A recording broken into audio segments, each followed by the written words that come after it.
বাংলাদেশ জাতীয় দলের অনেক ক্রিকেটার বৈষম্য বিরোধী ছাত্র আন্দোলনে একাত্মতা প্রকাশ করে শিক্ষার্থীদের পাশে দাঁড়িয়েছিলেন। এই সময় একেবারেই নীরব ছিলেন সাবেক অধিনায়ক মাশরাফি বিন মুর্তজা।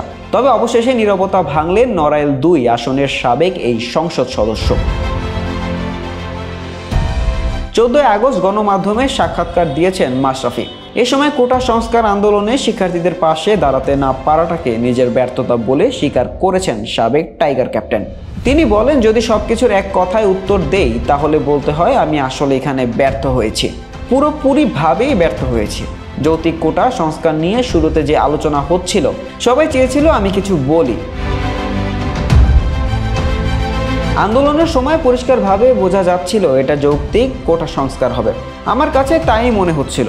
কিন্তু তারপরে যেসব ঘটনাগুলো ঘটেছে, এমন একটা পরিস্থিতি সৃষ্টি হয়েছে যখন সবাই চাচ্ছে আমি এই প্রসঙ্গে কথা বলি, তখন ওই পরিবেশে আমার কাছে মনে হচ্ছিল এখন আমি যদি এমন স্ট্যাটাস দেই বা কিছু লেখি এবং সেটাকে কেন্দ্র করে যদি আরো বড় ঘটনা ঘটে যায়, তাহলে সেটা সামাল দেওয়ার সক্ষমতা আমার আছে কিনা বলে জানান এই সাংসদ।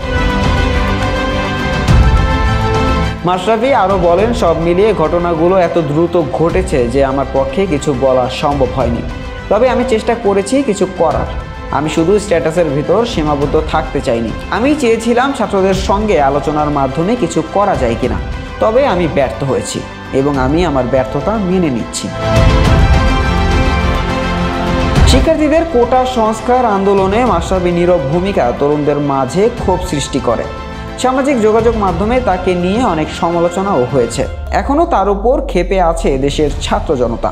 গত ৫ আগস্ট ছাত্র জনতার আন্দোলনের মুখে প্রধানমন্ত্রীর পদ থেকে ইস্তফা নেন শেখ হাসিনা। এই পদত্যাগের পর থেকে আত্মগোপনে রয়েছেন আওয়ামী লীগের অনেক শীর্ষ নেতারা। অনেকেই দেশ ছেড়ে পালিয়েছেন এবং অনেকেই গ্রেপ্তারও হয়েছেন। পরিবারের সঙ্গে ঢাকাতেই অবস্থান করছেন বলে জানান মাশরাফি। শাহরিয়ার আহমেদ জয়, ডেস্ক রিপোর্ট, আইকন স্পোর্টস।